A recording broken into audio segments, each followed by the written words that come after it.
Good morning. This is Pej. It's May 20th, 2023. We are on the Recovery Podcast, Pej's Recovery Corner, where we talk about all things recovery with various people from all walks of life about their journeys. Some of them are in recovery. Some of them are professionals that work in the recovery world.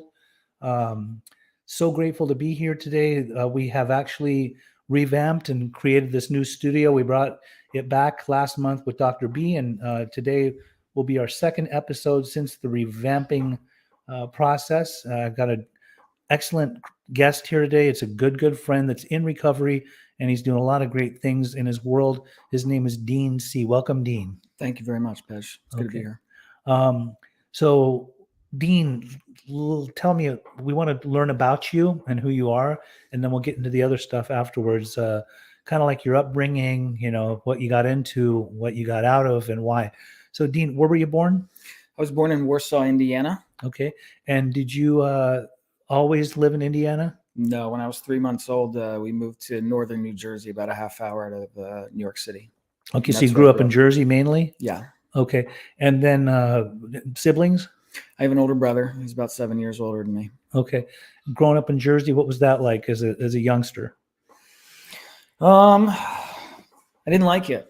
The neighborhood I grew up in, I grew up in an upper middle class family, and my parents always offered me and provided for me all the things, sports, music. I never really wanted for anything, but just the vibe of my neighborhood. It was the early 80s. It was a different time than it is now. I don't know if it was so much New Jersey as me, of what was going on inside of me. Mm-hmm. But I didn't like myself very much growing up, and I don't know why. Like, my parents provided me everything that I needed, but there was just something internal in me, like voices in my head that always told me I was less than, that I wasn't achieving my best potential. Okay. And were you ever bullied? No, I was never bullied. I was, I pretty much fit in with everybody. I used that chameleon aspect that a lot of addicts and alcoholics do to kind of blend in with everybody. Could read people really well right off the bat and decide, what they wanted. I would reflect what they wanted to see. And what was your education like? I went to private school up until about 5th grade, and then my mom yanked me out, and I went to public school to 5th grade, and then private school for 5th and 6th grade. Back to public school for high school, and I went to college in Pennsylvania. What'd you study in college? I have a bachelor's degree in philosophy and comparative religions. Okay. Now, also, you got a musical background. You're a musician. Yes. And when did you first start getting into music, and what did you play? So my brother's an actor, yeah, and he did a lot of musical theater when I was growing up, and so I got into acting and singing and joining chorus. And I've heard you sing. You sing really good. You got a hell of a voice. Thank you. So, but was it at that time? How old were you when you got into that? I say I was about 10 years old. Okay. And then, when I turned into a teenager, I was really into the punk scene, really into skateboarding, and I formed my first punk band in 7th grade. Mm-hmm. And then in high school, I had a band that I formed and played in high school. And then when I went to college, I really dove into it. And my band got signed about a week after I graduated college. I toured the East Coast for 3 years and toured the West Coast for 3 years. Okay. Now, drugs and alcohol. When did you first start getting into anything that affected you from the head up? When I was younger, my older brother, my mom would throw a lot of like dinner parties and stuff. And we would sip the glasses of wine. Never really had an effect. It was more, I was doing something I knew I shouldn't be doing, and I got a rush of, being bad type of thing. Yeah. But 13, me and my friend had a sleepover, and we, raided his parents' liquor cabinet and did shots of vodka. And that was like the first time that I really, felt the effects of alcohol. Okay. And were you the type of person that could drink all night long? Were you a belligerent drunk, or were you? No, I never really crossed the line. I wasn't a Jekyll and Hyde drinker, even towards the end. Even my ex-wife would be like, I'd finish a 5th of vodka, and she'd be like, I can't even tell you're drunk. Mm-hmm. But once I experienced the alcohol, within, I'd say about 6 months, I'd tried everything under the sun. Like, I went from 0 to 60. I need to find anything that numbed me. And when did you start getting into other substances?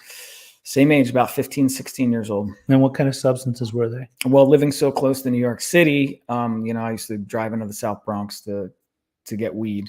And South Bronx, they pretty much offered everything on the street back then. I mean, this is before beepers or cell phones or anything. You had to drive in and go into the hood to get what you needed. Okay. And so within that time, I pretty much tried everything under the sun until I was about 16 years old. Okay. When you say anything, like what are you talking? Hallucinogens? Opiates, yeah. Hallucinogens. What kind of opiates? Heroin, mainly. Were you smoking it? No, sniffing it. And was it China White, obviously, if you're on the East Coast? Yeah. Okay. What about stimulants? Cocaine? Never really got, I dabbled in cocaine and it never was really my thing. I was more into the, I'm ADHD, so I was a hyperactive child. Yeah. I was on Ritalin from kindergarten until high school. Oh, so from kindergarten? Yeah, 7 years old. So wait, they put you on Ritalin at that young of an age. Mm-hmm. I want to kind of get into that a little bit. So I've had some conversations with lots of people, and it's a hot topic, and a lot of people will kind of argue this, but I've also worked in many different settings where I ask kids or people that have had major addiction problems, if they at some point in their life were prescribed Ritalin at a very young age, and if by chance being put on some kind of substance to kind of stabilize them or level them out, if that possibly could have unleashed the addictive part of their mental brain chemistry, right? Like to get them into other stuff later on down the line. Do you think that's the case with you? I don't think it's the case with me. Mm-hmm. And I've done a lot of writing. I'm a big person into journaling and digging back into my past and kind of, opening the wound and cleaning it out type of thing. And I've looked into that. I myself, being a parent right now, have a son who, displays some ADD behavior. Yeah. But I wouldn't put him on it. It definitely turned me, it definitely helped me. I went from being the class clown to pretty much a learning robot. So usually the intention of giving somebody that's a youngster, like in their youth, that type of substance is because they are hyper or they act out, and that kind of levels them out, as opposed to an adult that gets put on Ritalin to be more, assertive and attentive in whatever type of lifestyle that they're living. Correct? Correct. Okay. So when you got into the other stuff, that's when you're saying like you got into the opiates and any other stuff, the alcohol, the hallucinogens. Did you do hallucinogens? Yes. Growing up? Mm-hmm. When was the first time you tried hallucinogens? And what did you try? I think it was mushrooms. Okay. Probably around 16, 17. And then what about any LSD or anything like that? Yeah. I used to go into strawberry fields in Washington Square Park and buy sheets of acid and, flip those back in high school. Flip them as in sell them? Sell them. So I would, I used to eat LSD like candy. Like I would just eat it and go to school and stuff. Okay. But I kind of grew out of that. Okay. Most people do. Yeah. Most people do. And then down the line, when you obviously you graduated high school. Did you graduate on time? Yep. And then you went to university or college? I went to a college in Pennsylvania. Okay. And were you a full-blown addict or alcoholic at this point? No, I hadn't, I dabbled with the heroin, but I never was physically addicted to it. It was more just like, I'll try that type of thing. It was never a daily thing. I never went through withdrawal or anything like that. So you were able to go to school and perform well and all that because I graduated with, I believe, a 3.2 from high school. Mm-hmm. That's good. Yeah. And that was, that was me not giving 100%. That was me kind of like, I know if you'd have given 100%, it probably wouldn't have been hard for you as an individual. Oh yeah. I probably would have went to Harvard or something like that. Whenever you and I have conversations, it's very clear to me that you are educated, like just by the way that you speak and, who you are. And I know there's a wealth of knowledge in that brain of yours. So that's great. Yeah. Now, when you finished did you go to college for how many years? Went to college 4 years, finished in 4 years. And you got your degrees? I got my degrees. And as well, I formed that band, and I remember the band was a touring band, correct? Yeah, we started out on the college circuit, and then we toured on a college circuit, like from Maine all the way down to Virginia. Okay. The way it's set up for college tours is there's regions. And did you get signed or anything like that? Yeah, so we did a demo, and then we shopped it to a producer, and we booked studio times, and then a subsidiary of Sony Records picked. I mean, we still have, we're still on Apple Music and iTunes and Amazon and all that stuff. And did you end up down the line touring with any major groups or opening? We opened up for some bit on the college circuit. Some bigger acts.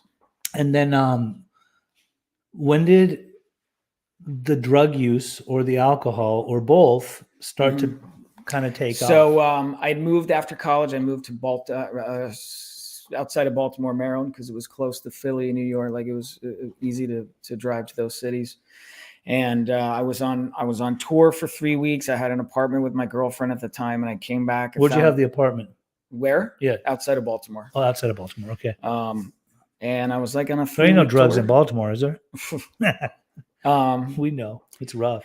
And I came back from a 3-week tour. The phone rang at 3 a.m. with some guy. Found out she'd been cheating on me.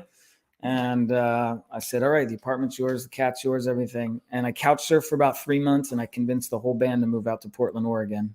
And we did. We drove cross country, and we moved out there. And that's when I started playing the West Coast. Okay. And recently I was in Portland doing an intervention. Yes. And I had never been to Portland. I've been to 33 states, but this will be the 34th. And I'd never been there. Didn't know how bad it has gotten in downtown Portland, but you were telling me some stuff. So when you were in Portland, what was that like? Huge youth homeless population there, downtown. And this was like 20 years ago?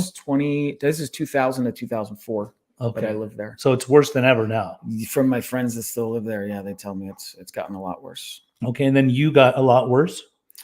Yeah.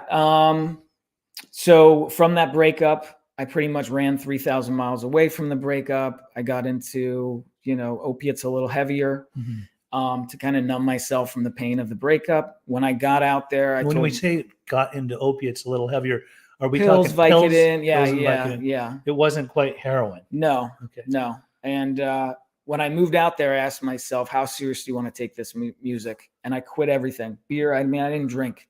Yeah. And I just dove into the music. I said, if you want to do this, you have to do this 100%. And I was dry. Okay. I didn't use for about 3 months. I remember 9/11 happened, and I was out there, and my bandmates were, ripping bong hits and stuff. And I was like, no, I'm good. Like, I need to experience and feel life, especially as an artist. And, so about writing. 3 months, you weren't doing anything? Didn't do anything. Just focused on the music. So what happened? I got into a car accident. Someone hit me. And this is 2004. This is when Oxycontin was, being prescribed. Oxy 80s? Started out with 20s. Yeah. The doctor prescribed me, but I was hooked after 3 months, and then they started weaning me down, and I would just take more. And then from that point, that's when I started smoking black tar. Hold on. Let's back up here. They started weaning you down, as in the doctor was weaning you down? Yeah. So he would give me 10s. Take 10s every 4 hours or whatever. Never gave you 80s, actually. No. Okay. No. So that wasn't enough for you by the time you were weaned down. Was some kind of beast unleashed within your addict brain, perhaps? 100%. And then that made you, because the doctors did he cut you off? Well, I was done, the insurance thing. I sued the other driver, and, got a grip load of money from that, which wasn't good. Yeah. And in that time, I'd met enough people out there in those circles that I started getting into the 80s and stuff like but that. this is what I want to know, and this is really, for me, it's important to know. When he's weaning you off, the doctor, and now you're not going to be able to get any more or something like that, were you already in a mind state where you're like, no, I still need to be doing that? Yeah, 100%. So then you started to seek it out, as in like the 80s that were actually out there. And those times were different. Yeah, they weren't fentanyl. There was none of that stuff. If people were distributing 80s during that time, they were really Oxy 80s. It was because there was dirty doctors and people had gotten scripts and they were going and getting, I actually knew a manager of a pharmacy who would even better for an addict. Like that's like the treasure trove. Yeah. So you started getting those, and when you were doing Oxy 80s during that time, were you smoking them? Were you snorting them? Snorting them? Okay, and you were getting a major effect from snorting them, right? Because I know that during that time also, for people that were heroin users that shot intravenously, they would get the Oxy 80s because they were perfect to, they they were were water soluble. more back soluble, and then you were able to shoot them intravenously. But then down the line, they got into Roxy's, which made it harder, but people still figured out how to do that. Well, we won't get into any of that unless you got into that. Did you? I get didn't. into that? No, I never got into that. You didn't get into that. So down the line, you said you started to get into heroin. Yeah, that wasn't until, I mean, I smoked a little bit of the black tar while I was out there, but it wasn't, I wasn't an IV user. So what happened with heroin? Like what? So the opiates that I was doing out there really took me down. And within 3 years, I had pawned, I don't know, maybe 12 guitars, all my amps, sold my car.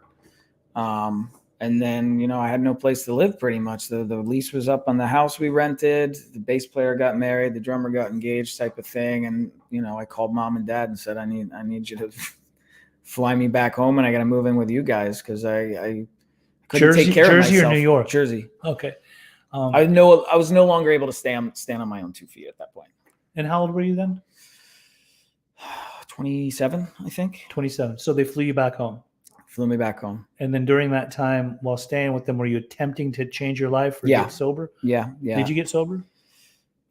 Not sober, but stopped. Yeah, I brought some methadone with me, and I weaned off that somewhat. I didn't sleep for a month, withdraw from methadone for a month. Let's get into that real quick. So you got into methadone. Well, I just brought some back with me. I had a plug. From Oregon? From Oregon. So did you go to a clinic? Nope.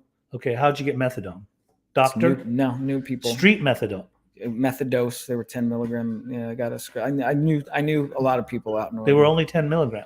Yeah. Was it helping you with your opiate addiction? Yeah. For how long?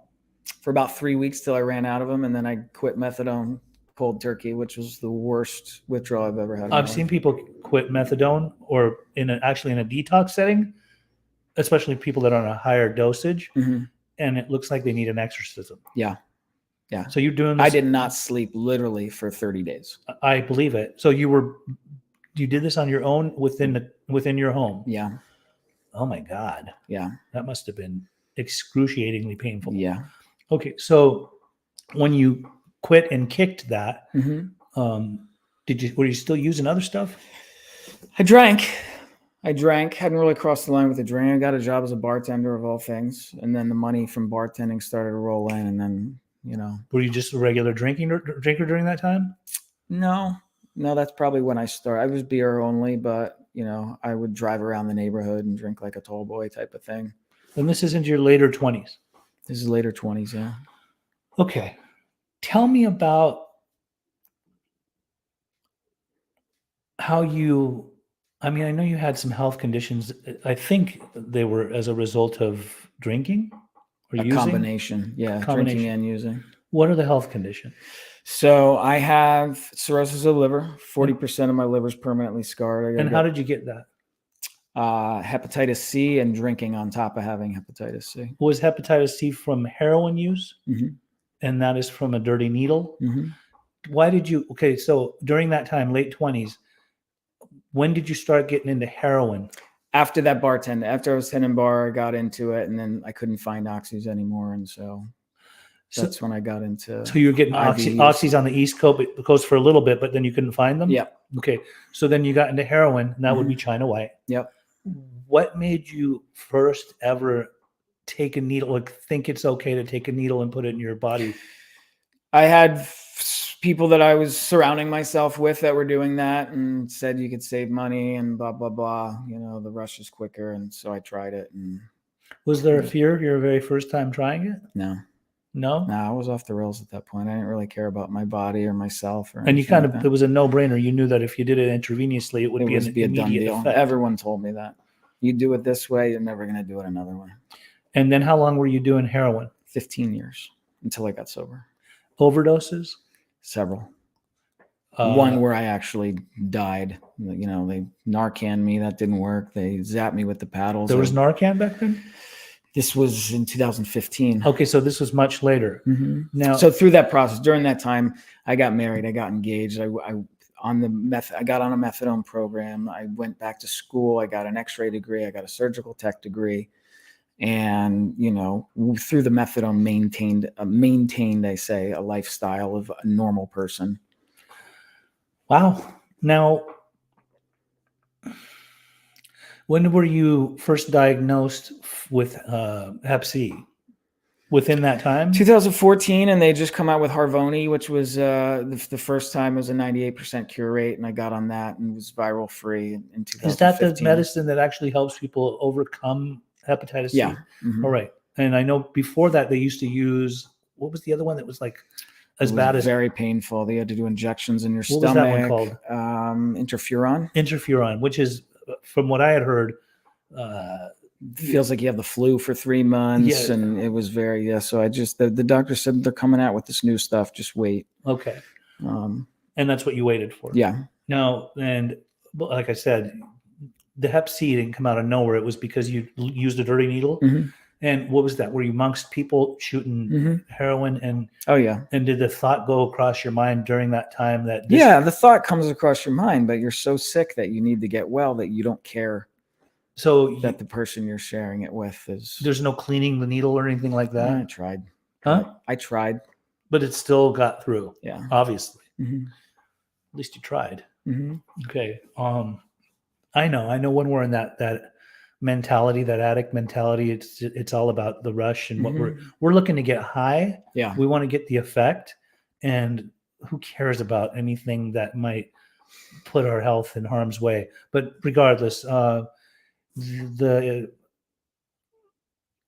your liver, tell us about that. How did that happen? Well, having cirrhosis. Having hepatitis C, which is it's a virus that affects your liver. Mm-hmm. When you're drinking a fifth or more vodka on top of that, and your liver can't process that amount of alcohol, and it's also a diseased liver, it's like pouring gasoline on a fire. So, were you drinking this vodka while you were doing heroin? Mm-hmm. 2 depressants. Yep. Mm-hmm. So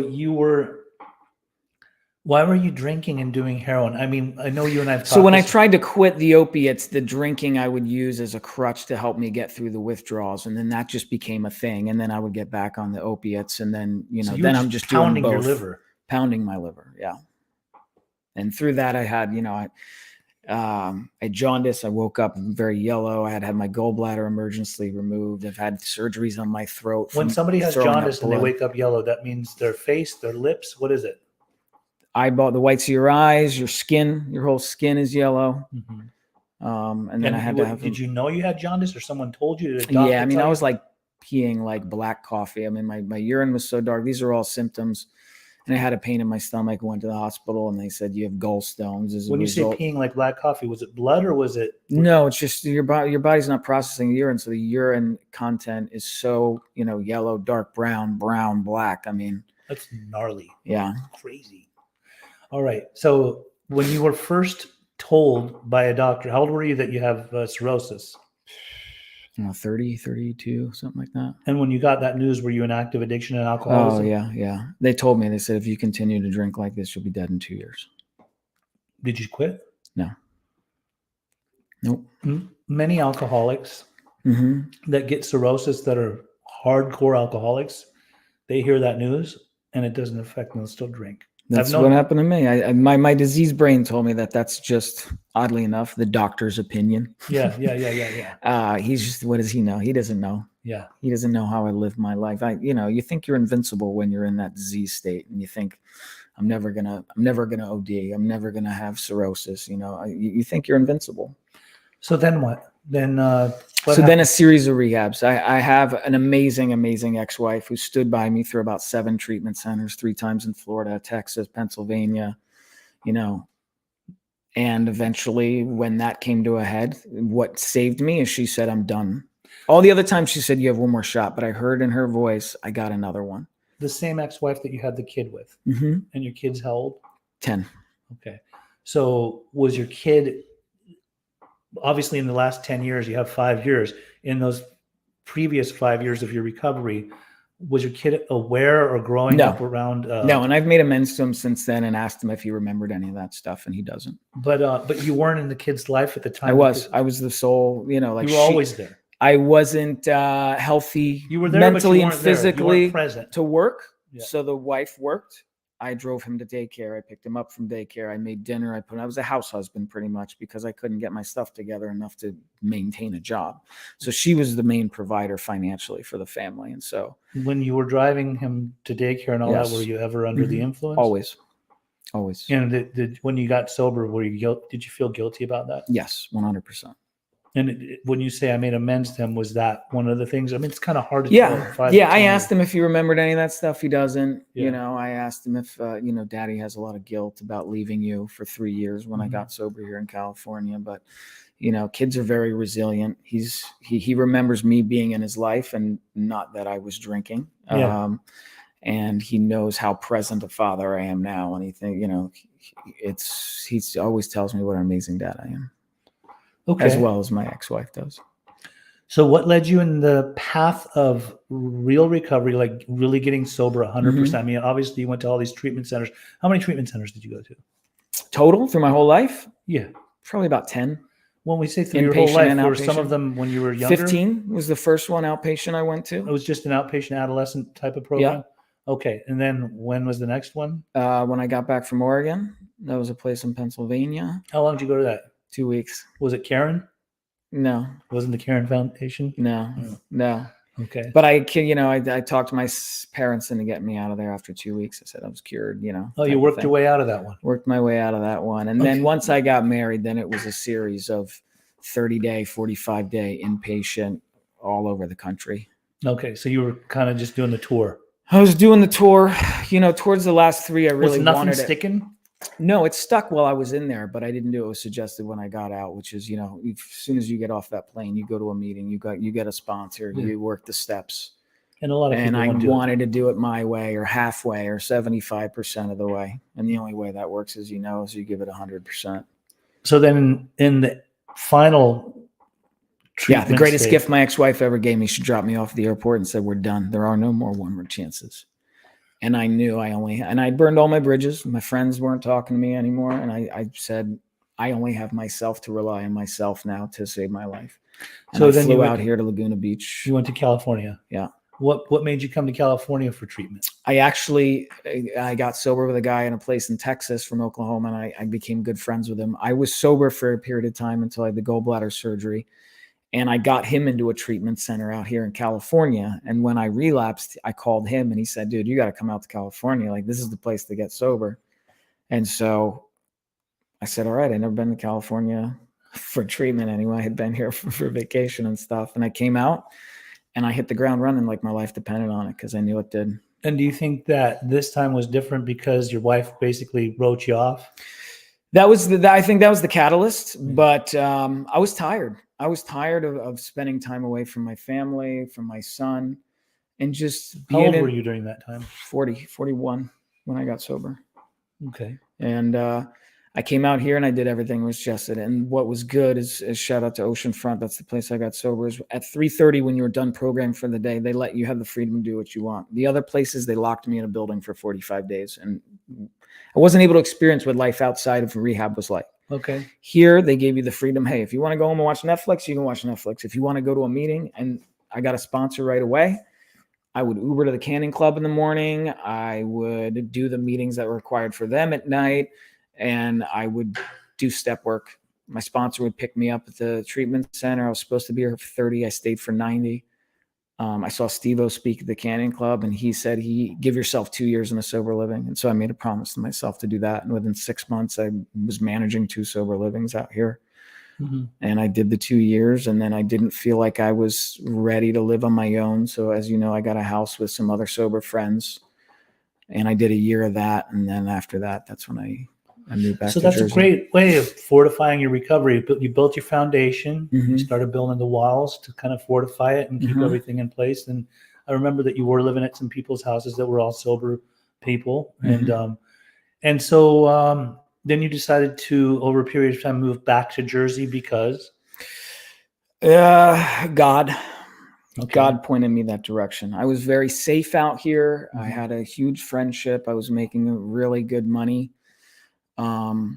And your kid was out there, obviously. My kid was out there, but there was a lot of fear of me moving back to Jersey because that's the only thing I knew there was the way I used.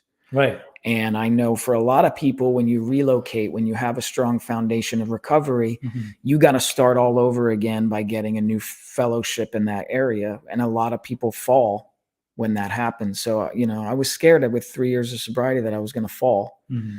But I did as I tell my sponsees to do. Is anyone 30 days or less? No, I have 3 years, but I don't know anybody. I need some numbers after the meeting. I need to get plugged in. And I did that within 6 months. I had a home group, a strong fellowship out there. So, and obviously, like your recovery, I mean, you were very involved in your own personal development and recovery process. Mm-hmm. Yeah, a lot of people fall if they're not really engulfed in their recovery process, right? But you and I always stayed in touch, and when you moved out there, you, as you said, you plugged in to your community, but you also, for your personal development through your recovery process, continue to work on you and then be of service to others and help newer people, that's the way to go. I mean, it's not just in the recovery process. I think in our world, the best way a human being could really find their own inner self and be in their purest form is by being of service to others. That's why, we see. That's what I learned out here in Cal. And I remember calling you out there and I was like, Pej, recovery's not like it is out here. And you said, so make your own. And so I started your own environment. Yeah. So I started some book studies in my house with I started a Drop the Rock book study, which not a lot of people out in my group knew about the book, Drop the Rock. Yeah.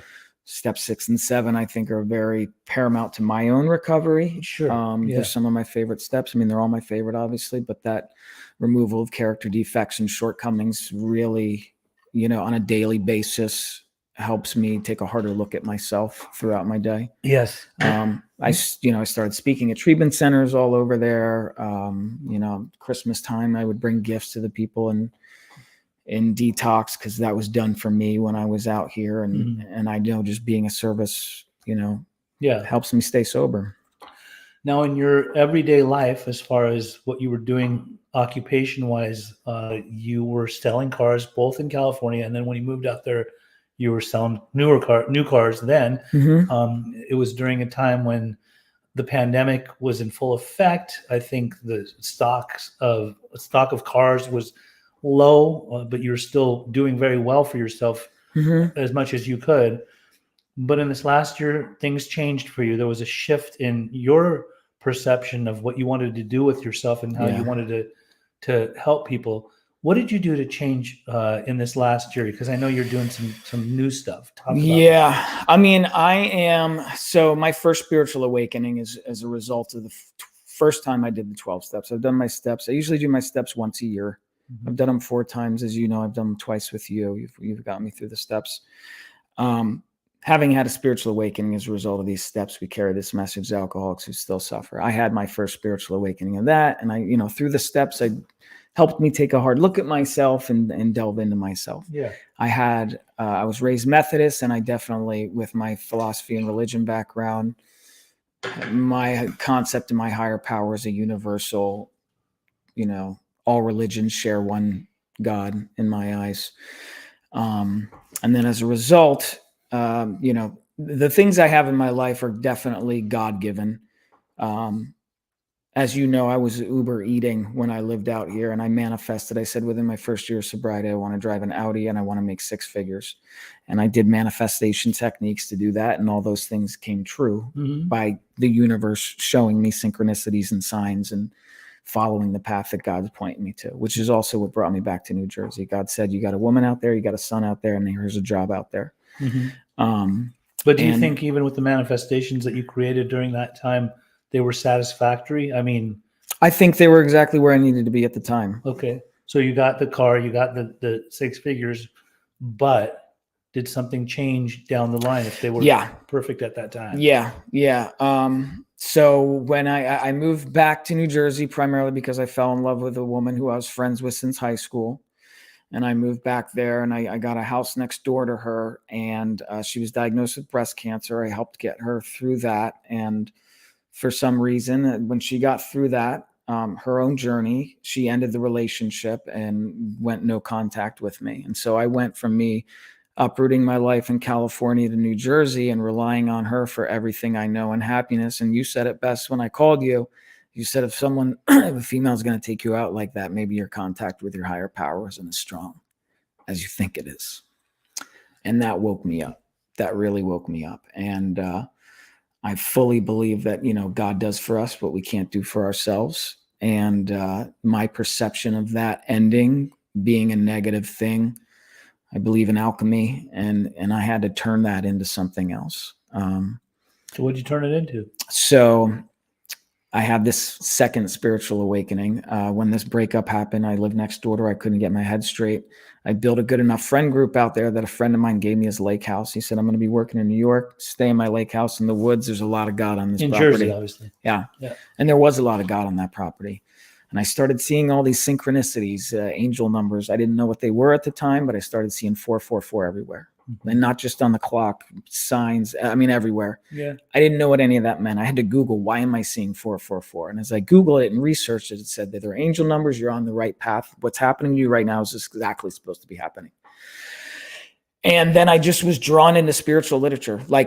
This is nothing conscious that happened to me. I started reading about 3 books a week, like Ram Dass, Eckhart Tolle, The Celestine Prophecy, Untethered Soul, anything that was spiritual in nature, I was just drawn to and absorbed it like a sponge. And I probably read about 50, 60 books in the past 6 months. And as a result of me investigating what this spiritual awakening, spiritual ascension is Dr. Carl Jung had something called an individuation process, and shadow work is part of that. And I started getting into shadow journaling, which you can get them on Amazon. I believe I've sent you some. There's apps and prompts of journaling questions that help you uncover and heal your inner child, because we all have behaviors that are ingrained as defense mechanisms when we're children. Yes. I show anger. My parents tell me being angry and showing anger is wrong. Well, I internalize that, and then I start being angry with myself, and I hold that in. And it doesn't come out until you have self-awareness. And as you know, through steps 10 and 11, conscious contact with God, promptly admitting you're wrong, reviewing your day, that's all steps in the right direction to be self-aware. Sure. So I just went on a healing journey. I decided that I would date myself for a year and just work on myself, and through this shadow journaling and ascension. And one day I was just at work, and I came into work and I said, what am I doing here? It was like my whole world. Selling the cars. It was like, this is not spiritually fulfilling. This is not my purpose. Car sales. I don't know how that would ever be. And being self-aware, I was self-aware when I did my steps, but as far as that, it was like this second spiritual awakening for me was like that I was walking through the matrix my whole life on autopilot, and the veil immediately had been lifted. And now I saw the world for exactly what it truly was. The flowers seemed brighter. The sunset seemed more beautiful. I could pick up on somebody's negative energy like instantly, that person's not good, or that person's in pain. So perhaps the God in you was recognizing the God in everything, person's place. God, I believe, is inherent. There's a piece of God in all of us. And then you took it to the next level. Then I took it to the next level. So when I came out to California, my first experience, the first week, was something called breathwork. Which I'd never heard nothing out. Being a closed-minded person from New Jersey, that's stupid. What is breathing? Like, I'm not going to do this. But I decided to give myself and my recovery 100%. So I said, I'm going to do this with an open mind. Let me try it. The first time I did breath work, I talked to God. Right. For people who don't know what breath work is, there's several different styles of it. Wim Hof, alternative nostril breathing. What I did was a form of pranayama breathing. It's a 3-part breath. You hyperoxygenate your blood. It supposedly opens up your pineal gland, releases DMT. You have outer body experiences, laugh, cry. It releases stuck energy inside of you. And I remember laying on my mat. You can go into trance-like states. It almost feels like you're under the influence. It almost does feel like you're under the influence. But it's all natural through oxygen that the body has provided us. The word breath work. And it's work. Work. Your body fights and resists about the first 10 minutes, and then you go into a feminine state where it's a little easier and you get into a rhythm. But usually people that go, as you were mentioning before, it was contemporary investigation with wanting to do that, but you wanted to try everything to be able to really be on the path of recovery. Me personally, there's been, when I first was introduced to breath work, I was like, I don't know about this. I'm probably going to, these other people are going to probably do what they're going to do. I'm probably just going to sit here intellectually focus through this process because I think I might know better than this and it probably won't work for me. But then like when you start to actually do the breathing, like the exercise, and if you're really doing it wholeheartedly, absolutely, I started going into these like other realms of my mind, and to the point where when I was done, I was like, I think I just that went by fast. Like I mean, but then did it go by fast? Because maybe it didn't. Like maybe there was so many different things that I was going through there was messages that were coming in through my mind. I was 100%. looking at delving deep into my past. There was a lot of emotion. I found myself crying in one moment and then, laughing in the next, from the bottom of my belly in the other moments. And since then I've done breath work several other times, and I always see and realize that whenever I'm going into it, my ego will come and start saying something like, yeah, you've done this before. It's like, what are you going to get out of this differently than you did the other times? And every time I actually surrender to the process of breath work, I have a new experience every single time. And it's always just, groundbreaking for me and my spirit.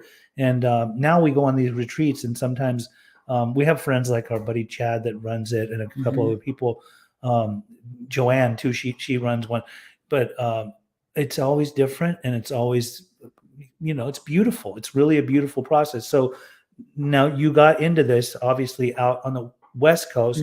You went in your area in New Jersey where you live now. It was not something that people were doing. No, when I came out here, I did breath work. They brought Reiki to my facility, yoga. I became good friends with my breathwork instructor. He started taking me to sweat lodges. I was open to any alternative types of healing. Sure. And that stuff really saved my life early on in recovery. Okay. I continued to practice breathwork over the next, 4 years or so. When this breakup happened and, I was kind of shedding the skin of my past, so to speak, I decided to go to Reiki every Monday nights, and I found a Reiki master out there, and I started going to her. And that is non-contact healing modality where they put their hands over you. They're trained to pull out and release negative energy from you. And I've had some major breakthroughs with my Reiki sessions. And through that, when I lived out here, Chad and some other people always said, you should do breath work. You should become a breathwork facilitator. And I just don't think it was the right time for me at that point. Sure. But when I moved back to New Jersey, not many people did. I looked it up. There's probably one person in Manhattan, and there's another woman in my town. Yeah. Who, oddly enough, when I looked her up, was friends with Chad on Facebook. Synchronicities that happen in my life. I've become great friends with this woman. She owns her own yoga studio. She's helped me design my business. I mean, she's 100% been in my corner. So you took his recommendation at this point, more recently in the last few months, of becoming a breathwork instructor on the East Coast in Jersey. Yeah. So I decided to form an LLC. I started my own breathworks company. Website, business card. That wasn't me. That was me manifesting that. And then God just giving me. I watched I listened to you as you started to tell me about it. I'm impressed with the fact that you implemented and incorporated a business almost immediately, and how fast you did it. Like, most people think about certain things, or they dream about certain business ventures that they want to create, but you manifested in a accelerated fashion, because I saw this LLC come into fruition and all of this other stuff that you put together in order to put yourself out there almost immediately. Like you didn't waste any time with it. You were already pitching it to various agencies and I think some treatment centers and things like that. Centers, and fitness the East centers. Coast hadn't really seen something like this. So it's needed. And I think it'll be great. Like, it's already taken off. And that's how quickly that happened was with my self-awareness, the synchronicities that I used to look back at my life and be like, oh, that dot connected to that dot. With my self-awareness, I'm in the moment and I'm like, that's a dot right now. Right. Follow that. And the universe, when you're self-aware of what the universe is giving you and those opportunities, and you say yes to them immediately, good things happen. And that's faith. That's faith in God. That's faith in the universe, and trusting and being like, he's not leading me astray right now. And as you know, people from my past, the reason this happened so fast is God would put somebody from 25 years ago I haven't spoke to in 25 years ago and said, I'm a web designer. I'm going to design your website for free. Someone from my past 25 years ago is, oh, I'm a photographer. Let me do your photo shoot for free. This is all synchronicities in my life of people that I've affected unconsciously, not knowing how I helped them 25 years ago. And a lot of them told me, oh, you had my back 25 years ago. I did. I don't remember, They are now karma coming back full circle and participating in my life and helping me. And the new people that come in my life, this Reiki master, this yoga studio owner, this breathwork instructor, who I'm a competition out there, has been nothing but building me up and helping me. Assisting you and helping you. So have you started doing breathwork? Yeah. So as you know, as an instructor. Yes. As you know, I've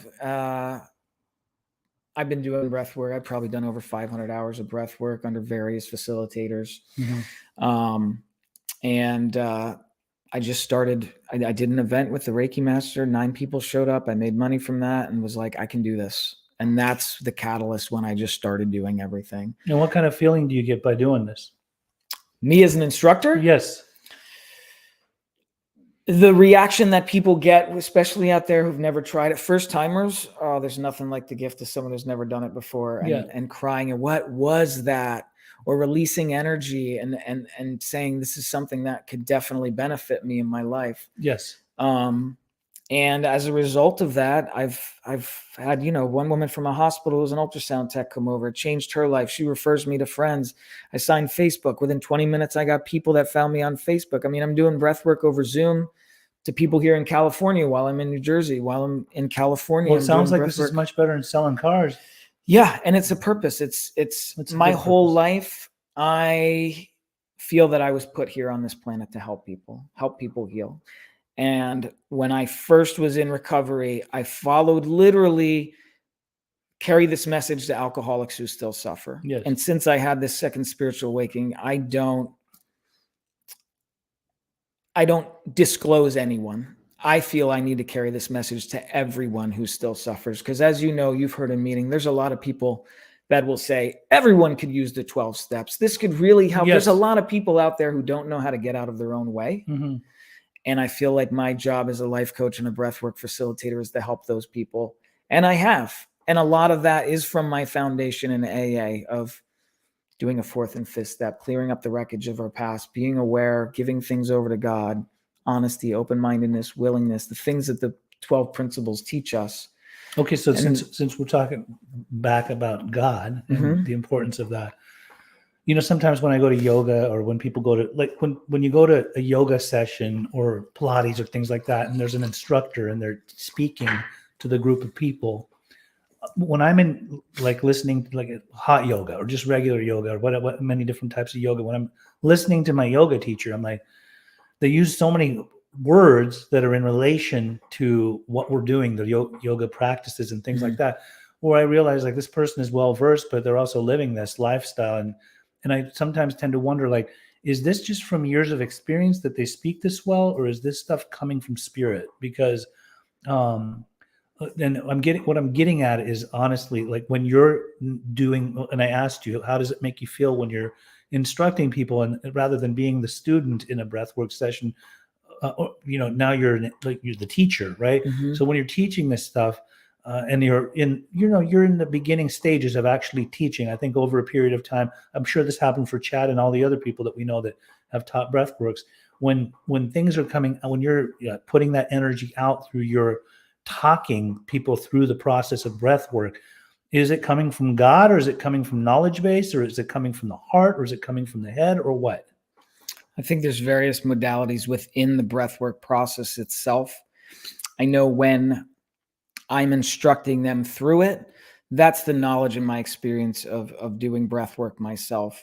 When I have someone before me who's laying on the ground and they're crying, and I go up and I put my hand on their heart and I rub their chest, or when I ground them by holding their ankles, or I cradle the back of their head and they start crying, that is me exchanging the energy that God has given to me and filled my cup and raised my vibration to help raise their vibration and help them fill their cup. And I know that's an energy exchange. That's an energy exchange from spirit through me to this other person. That's and powerful. I feel it. I feel when my hands touch another person, when they're in that state, as you described before, whether it's euphoria, stirring up negative emotions, because it can get very overwhelming.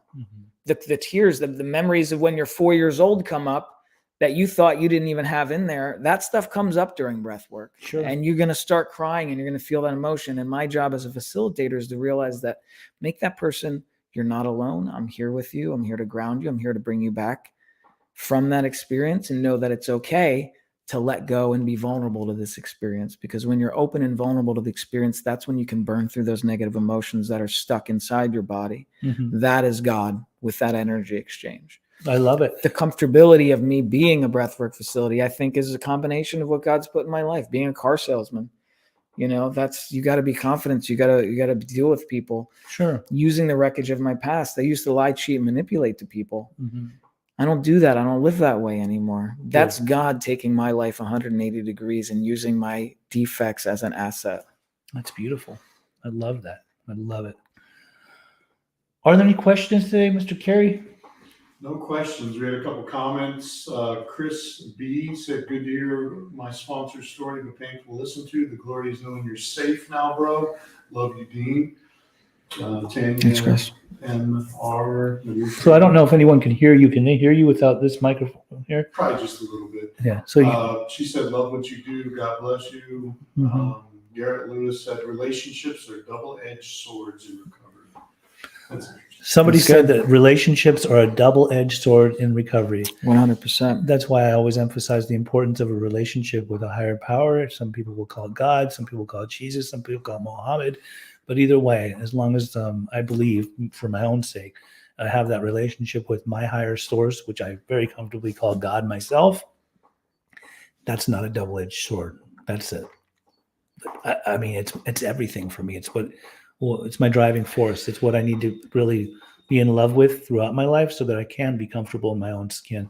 I think this was excellent time spent talking about all of it. I always love, the reason that I love doing these recovery podcasts with people that are actually in recovery from a seemingly hopeless state of mind and body that have recovered and are not using and drinking, but they have a story. I always love to hear their upbringing, what happened, what it was like, what changed, what put them in the path of recovery, and what they're doing with themselves in the recovery process. It's just a beautiful thing. It's why I even wanted to create a recovery podcast in the first place, to let people know that we do recover, to let people know that there is hope, to let people know that if you or your loved one is struggling, like, they're never give up. I know we lose a lot of people to this addiction, to many addictions, to alcoholism. But there's always hope. I believe as long as we tap into our innermost self, like the deepest form of ourself, which that is where God is, inward, then we get to have these big, beautiful lives. And I want to thank you for making the trip out here. I know you were doing some soul searching and you went out to Joshua Tree this last couple of days just to be with yourself and continue to date yourself and be in the desert and feel God's presence. But I want to thank you for coming on the podcast today and really opening up and talking about yourself. You're a beautiful soul, beautiful human being. I love you so deeply. And until we meet again. Thank you. Thank you. Yeah, I'd just like to say that, for me, my AA program got me and helped me build the foundation. And I used AA just pretty much as my be all end all. And I know that works for a lot of people. For me, with my type of thinking and my type of awareness, I realized, and I've done some heavy research, as you know, into the foundation of AA and how Bill W. found that in the 8 tenets of the Oxford group. And all the things the 12-step are pretty much sprungboard from. My recovery in AA and the 12 steps had gotten me to a point of so far where I felt like there was more out there. And that's when I started researching a lot of these Eastern modalities of Kundalini yoga and clearing your chakras, which are pretty much the same thing as your root chakra is survival, which is based in fear. You clear that fear up. I mean, it's guilt, shame, love, like clearing those things are a lot similar to doing a 4th and 5th and an 8 and 9 of clearing the wreckage of your past, getting rid of that fear, getting rid of that guilt, that shame, highest ego. There's a lot of similarities in that stuff. And by doing and practicing Reiki, yoga, breath work, it is taking my AA program in recovery and elevated it to another level, which, as you know, I talk to you a lot, that I cry with gratitude how God works in my life now on a daily basis. Right. Because I'm self-aware of the presence of God working in my life through these other modalities. And the breath work, if you struggle with an 11-step with prayer and meditation, I Sure. struggled with meditation a lot. The breath work almost forces you into a meditative state. So it's good for people who struggle with quieting the mind or getting out of your body. Yes. I could talk about that forever. The quieting of mind. Yeah. The itty bitty shitty committee that's in the head. And that's those for a lot of conversations. alcoholics, that itty bitty shitty committee or whatever up in your head, those voices get loud. Yeah. And with me practicing and helping other people practice this, it quiets those voices in your head. And it gets you in a state where you can just be one with source, spirit, and God. And that's what this whole world's about. We didn't come on this planet to punch a clock, work 9 to 5, and just it's exist. About tasting life. It's Yeah. about experiences. It's about companionship and friendships and relationships. Absolutely. And experience. And that's what God put us on this planet to do. Couldn't agree with you. If anybody, I do breath work on Zoom. If anybody wants to reach out for a breath work session, either Zoom or in person, you can contact me at 862-330-8706, or you can visit transcendhealingbreath.com or my Facebook, Transcend Healing and Breathwork LLC. Okay. And if you have any questions about this and it's something new to you, I'll be happy to answer any of those questions for you. Wonderful. All right, we're signing off. We got some more guests coming into the next week and months ahead. Thanks again, Dean. Love you all. Thank you. Signing off. Have a good rest of your weekend. Everyone.